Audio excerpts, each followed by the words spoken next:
Hola Altubers, hoy vamos a hablar de Louis Malle. ¿Por qué? Pues os lo explico. Cuando hicimos el vídeo dedicado a la película de Linklater Nouvelle Vague, incluimos también un repaso a toda la Nouvelle Vague. Y hablamos de Louis Malle, que no pertenece exactamente a la Nouvelle Vague, pero por ahí anduvo más o menos rondando con esa generación. Él era un poco mayor que algunos de los representantes de la Nouvelle Vague, pero la verdad es que tiene una carrera verdaderamente increíble. Y uno de nuestros amigos nos dijo, ¿qué tal un vídeo dedicado a Louis Malle? Y claro, se encontró eso con mi particular interés de considerar a Louis Malle un auténtico genio del cine. Y hablar de un genio del cine siempre está muy bien. Alguien puede decir, ya, pero es muy del pasado. Es verdad que Louis Malle murió hace 30 años ya, pero nos dejó unas cuantas películas, algunas de las cuales hablan del presente. ¿Que era un visionario? Pues no. Es simplemente alguien interesado en el ser humano, en el análisis de nuestro devenir, en la historia y en la plasmación de nuestras virtudes y nuestros defectos, sin demasiados paños calientes, sin atender a la corrección política, creando más escándalos que cualquier otro cineasta de la época y haciendo unas películas que todavía hoy son tremendamente modernas. Ese era Louis Malle. Hablamos pues de él diciendo que nació en 1932 en una familia con mucho dinero, que tenían industrias azucareras y que era algo que por entonces no era cuestionado y que daba mucho dinero, así que tuvo una infancia de alguna manera regalada. Regalada literalmente porque su vocación se desató a los 8 años cuando su padre, no, 8 eran los milímetros de la cámara que le regaló su padre, él tenía 14 años cuando se la regaló. Cogió la cámara, se puso a filmar, lo que recomendaba Orson Welles, pilla una cámara, ponte a filmar y así aprendes cine de la manera más eficaz. Al mismo tiempo estudió también ciencias políticas en la Sorbona en París, lo cual le dio una dimensión, digamos, de analista de la actualidad, de la suya y casi de la nuestra, ya digo. Y en los años 50, pues llevado por su afán aventurero, acabó enrolado en el Calypso, el famoso barco de Cousteau, aquel explorador de los océanos, al que acompañó en su singladura y para el que rodó la película El mundo del silencio, que es un documental que en su momento fue un auténtico fenómeno. En un momento en que los documentales no se llevaban demasiado, El mundo del silencio fue algo verdaderamente atronador porque nos descubrió un mundo que no conocíamos ahí debajo, bajo la superficie del mar. Consiguió la Palma de Oro en Cannes. Bueno, pues fue algo verdaderamente sorprendente. Y abrió, por otra parte, una de las carreras del propio Louis Malle, que no solo se ha dedicado al cine de ficción, sino también al documental. Y así comienza este trabajo en el año 56. Tarda un poquito en conseguir rodar su primera película, pero hace dos de una tacada, las dos con Jean Moreau. Hay que empezar bien a la hora de trabajar con los mejores. Recordemos que Moreau también estuvo en el comienzo de la carrera de Truffaut y de otros miembros de la Nouvelle Vague, que es una generación con la que Louis Malle va a chocar, bueno, va a rozarse en ocasiones. Esas dos películas son Ascensor para el Cadalso y Los amantes. Ascensor para el Cadalso es una película policíaca ejemplar. Es una película donde el suspense está presente en cada uno de los fotogramas. Y lo cierto es que fue un auténtico impacto la película en todos los sentidos. Ese momento en que Maurice Ronet se queda atrapado en un ascensor que le va a acusar del crimen que ha cometido, y la verdad es que es una película fantástica, rodada en blanco y negro y con la música de Miles Davis, que era algo verdaderamente sorprendente para el año 58.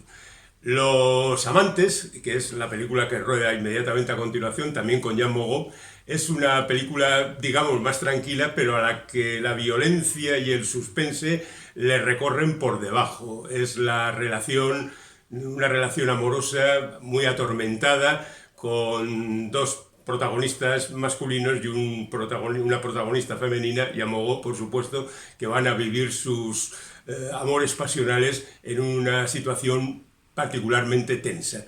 Y las dos películas corresponden a 1958. Mientras tanto, el bueno de Louis Malle ha conocido, por ejemplo, a Robert Bresson, que está rodando Un condenado a muerte se ha escapado, una película donde los actores no son profesionales, son gente espontánea, y ahí le entra el gusanillo a Louis Malle de hacer alguna película de estas características, y alguna hará, ya lo iremos mencionando. A continuación, en el año 60, hace Sassy en el metro. Sassy en el metro es la más nouvelle vague de las películas de Louis Malle. Sassy en el metro cuenta la historia de una niña de 12 años a la que sus padres dejan al cargo de sus tíos. Y lo que tiene la niña en la cabeza es viajar en el metro, pero hay huelga en el metro, no puede ir ahí. Y entonces empieza a recorrer París y casi el mundo en situaciones absolutamente extravagantes y verdaderamente divertidas, ingenuas la mayor parte de las veces, rodada de manera muy natural, ya digo, muy a la Nouvelle Vague, y contándonos una historia tremenda y muy divertida. No digo tremenda por trascendente, sino simplemente porque es exuberante y verdaderamente floripondiosa, por utilizar un término que me acabo de inventar. Después de esta película vuelve de nuevo a lo que es su gran corriente central, son los seres atormentados. Y ahí tenemos una película titulada Una vida privada, primero, y luego El fuego fatuo. Una vida privada cuenta la historia de una actriz famosa, Brigitte Bardot nada menos, acompañada por Marcello Mastroianni en esta película, que empieza a quejarse en el año 62 de los riesgos de la fama y las molestias que suponen para la gente famosa. Ahora sería todavía más, pero en el 62 ya lo era. Incluso para la gente del cine. Otra cosa era lo que poco después serían los Beatles y las fans en la música, ¿no? Pero en el cine todavía no era muy acusado esto, y sin embargo Malle ya hizo una película al respecto. Y luego hizo El fuego fatuo, que está basada en una novela de Pierre Drieux de La Rochelle, que era un escritor fascista que, sin embargo, había escrito esta historia antes de hacerse fascista. Pero bueno, al margen de eso, digamos que El fuego fatuo es la historia de un personaje interpretado por Maurice Ronet, el papel de su vida, sin duda, en el que se enfrenta a la muerte y recorre el mundo bajo la presión de que se va a morir, caramba, esto no está bien, y las cosas que hay en él, ¿no? Es otra de esas películas densas, intensas y disfrutables de manera verdaderamente fantástica. Bueno, pues llegado ese momento, a Louis Malle se le ocurre hacer una película un tanto absurda, sin duda alguna la peor de las que yo conozco de su historia, que es Viva María, con Jean Moreau y con Brigitte Bardot, y con George Hamilton también. Por si faltaba algo para que fuera mala la película, tenía hasta George Hamilton. Bueno, esta es una película hecha con estética spaghetti western, ambientada en la revolución de un país latinoamericano, donde acaban estas dos mujeres que ayudan a la revolución, y con una historia un tanto estúpida y contada de manera pues no especialmente buena. Es verdad que tras esa historia frívola y divertida, más o menos, está una cierta reivindicación de la revolución, del oponerse a las dictaduras y todo eso, pero todo queda hecho nada prácticamente, porque la película es algo que no me gustó nada. Y digo no me gustó nada porque, como sabéis, no soy muy fan del spaghetti western, y esa estética tampoco ayudó a que disfrutara de la película. Bueno, pues igual eso me hizo apartarme de Louis Malle, porque su siguiente película no la conozco, El ladrón de París, o Le Volé, o sea, El ladrón simplemente, una película hecha a la medida de Jean-Paul Belmondo, pero no la he visto, no puedo deciros si es buena, mala o medio pensionista. Supongo que es una película entretenida. El ladrón es un ladrón divertido, una especie de Raffles, una especie de ladrón que roba a los malos para dárselo a los buenos, a los ricos para dárselo a los pobres. Será una buena película, pero no lo sé. A mí me gustan más otras películas de Louis Malle. La siguiente película de Louis Malle es una película rara, porque es una película de episodios sobre historias de Edgar Allan Poe. Se titula Historias Extraordinarias, como uno de los títulos más representativos del poeta estadounidense, y el bueno de Louis Malle se ocupa de adaptar la más famosa de las historias que aparece ahí, que es William Wilson. Es una historia sobre el doble, un personaje se ve a sí mismo representado en una figura misteriosa a la que él va persiguiendo. Alain Delon y Brigitte Bardot son los dos protagonistas de esta historia, que la verdad no sirve para que aplaudamos demasiado a Louis Malle, pero que ahí está, es una adaptación correcta del cuento de Edgar Allan Poe. Y a continuación se va a la India para hacer 6 o 7 episodios de una serie de televisión documental. Y parte de ese material que rueda allí y otro añadido lo convierte en una película documental titulada Calcuta. Es un repaso a la miseria del lugar, a las gentes que viven en esas condiciones, algo que resulta verdaderamente impactante porque está rodado sin cuidado de guardar las formas. Nos narra esa situación terrible y poco creíble a estas alturas igual, pero en el año 67 las cosas eran peor en este sentido. Y mientras tanto prepara su siguiente película de ficción, que es El soplo al corazón. La primera película escándalo de este director, porque lo que se cuenta en esta película es la relación incestuosa de una madre con un hijo. Y eso a los franceses, que todo el mundo creía que en el año 71 eran muy liberales, pues también les sirvió para llevarse las manos a la cabeza y para decir qué es lo que hace este hombre, por qué nos golpea así, por qué nos cuenta esta historia que no queríamos ver. La película tiene su éxito, consigue cierta relevancia, consigue algunos premios y la verdad es que gusta bastante. Y esto parece que le da ánimos a Louis Malle para abordar la que para mí es su mejor película, aunque habrá gente que estará en desacuerdo con esto, porque hay otras películas más relevantes desde el punto de vista de popularidad. Esa película es La Comme Lucien, y es la más representativa de estos tiempos, porque cuenta la historia de un tipo que durante la ocupación alemana pretende entrar en la resistencia. El jefe de zona de la resistencia le ve como un elemento poco seguro, alguien muy errático, alguien de quien no se puede fiar, y le dice que no le aceptan en la resistencia. Entonces el tío lo que hace es sumarse a las brigadas de franceses que colaboran con los nazis, no solo en el sentido de la delación, sino en la represión de los propios franceses.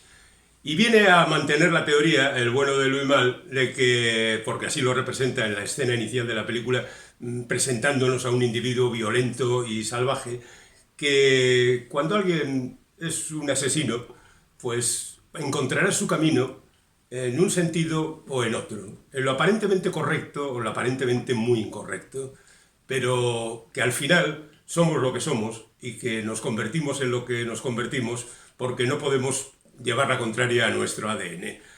Y esta es la película que le valió para que todo el mundo se le echara encima, diciendo que, oye, que todos los franceses habían peleado contra los nazis y que hacía la Comme Lucien metiéndose en esos terrenos. La verdad es que es una película tremenda que te golpea y que te hace pensar que Louis Malle era un tío interesante. Bueno, como le dejan un poco ahí apartado, aunque consiguió un BAFTA y todo lo demás, él hace un documental sobre los trabajadores de la factoría de Citroën, humano, demasiado humano, y otro que era Plaza de la República, un poco viendo a la gente de París cómo funcionaba. Y hace otra película que desconozco también, y ya son dos, y esto me tiene muy preocupado. Esta película es El Unicornio, el título inglés es Black Moon, y es una película de fantasía, de la que tampoco puedo hablar porque no la he visto, así que ahí lo dejamos.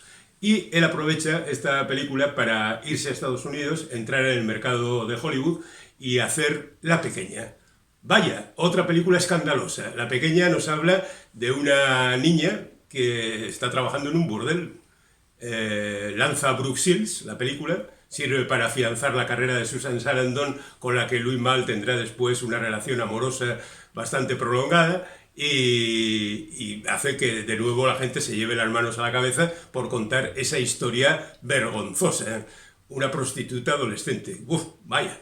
Bueno, pues después de esta película, Louis Malle recurre de nuevo a Susan Sarandon para hacer otra de sus grandes películas en Estados Unidos, que es Atlantic City, con Burt Lancaster y Michel Piccoli en el reparto, y que cuenta la historia de una mujer que durante el día trabaja en un bar de ostras en Atlantic City y por la noche es vigilada por el personaje de Burt Lancaster que vive enfrente. Ambos se verán metidos en una intriga policíaca también de las mejores que Louis Malle, al estilo de Ascensor para el cadalso, que este director sabe hacer también y que es otro de los pequeños hitos de su carrera. Luego hace una película muy pequeña, Mi cena con André, a mayor gloria de André Gregory y Wallace Shawn, que son dos tipos de esos cuyas caras son conocidas, sobre todo la de Shawn, pero igual no sabéis decir quién es exactamente quién, pero son dramaturgos, estudiosos del teatro, actores de cine,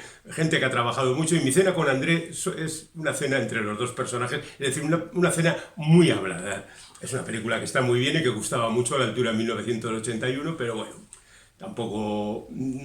Teniendo en cuenta que lo que viene a continuación es Crackers, que es una versión olvidable de Rufufu, aquella película de los años 50 italiana, y que era una auténtica maravilla, y que la versión de Louis Malle en Estados Unidos es un auténtico desastre, pues bueno, ni tan mal. Se recupera gracias a la película Alamo Bay, o La Bahía del Odio, como se conoció aquí, que es una historia de inmigrantes metidos en la sociedad estadounidense, maltratados por los naturales americanos, y bueno, pues en este caso es gente del sudeste asiático que está viviendo en un territorio de pescadores y ya digo, no son bien vistos por los estadounidenses. Es una película que está bien, igual no es muy destacada, pero bueno, es una película a tener en cuenta y además tiene la música de Ray Cooder, que siempre es un detalle, y el protagonismo de Harris, que también está siempre bien. A continuación hace otras dos películas para televisión documentales. Una de ellas es God's Country, El País de Dios, que revisa a los obreros de Minnesota y ve cómo trabajan allí tanto en las factorías como en los campos, y la otra es En busca de la felicidad, que es una película sobre los inmigrantes que han llegado a Estados Unidos, un poco continuación de La Bahía del Odio, que han llegado a Estados Unidos buscando un lugar donde vivir en mejores condiciones. Y después de eso, visto que en Estados Unidos tampoco le quieren demasiado por sus escándalos, vuelve a Francia a hacer la que para muchos es la mejor película de Louis Malle, que es Adiós muchachos, basada en sus propias experiencias, en su permanencia en un internado durante la ocupación nazi y con un profundo análisis del racismo y de las relaciones entre poderosos y gente vapuleada por la vida, a través de la relación de dos muchachos. Uno de ellos se supone que el propio Louis Malle, y el otro de ellos un judío que está allí escondido en ese internado y que, bueno, no contaré qué es lo que ocurre, pero ya digo que es una de esas películas que se recuerdan. Consiguió el León de Oro en Venecia, el César, los BAFTA y yo que sé cuántos premios más. Después hace otra película pequeña, Milú en mayo, que habla de mayo del 68, a través de una película con guión de Jean-Claude Carrère, con el que ya ha trabajado en otras películas, y que es una película que está bien, pero no va más allá. Hace a continuación Herida, que es una de esas películas que no gusta a los que gustan de las películas de amor convencionales, porque cuenta una historia un tanto sórdida entre Jeremy Irons y Juliette Binoche, con el detalle de que el personaje de Jeremy Irons es el del padre de la novia, del novio de Juliette Binoche. Y termina su carrera con Vania en la calle 42, que es una recreación de un ensayo del tío Vania, de Anton Chekhov, hecha otra vez con Gregory y con Wallace Shawn, en una película que a mí me parece muy emocionante, quizá porque es la última y porque está hecha con mucho cariño y que es una auténtica maravilla. Y esta es la trayectoria de Louis Malle, que nos dejó un montón de películas a recordar, a disfrutar y a revisar ahora, por si acaso nos dio las claves de cómo es el mundo actual.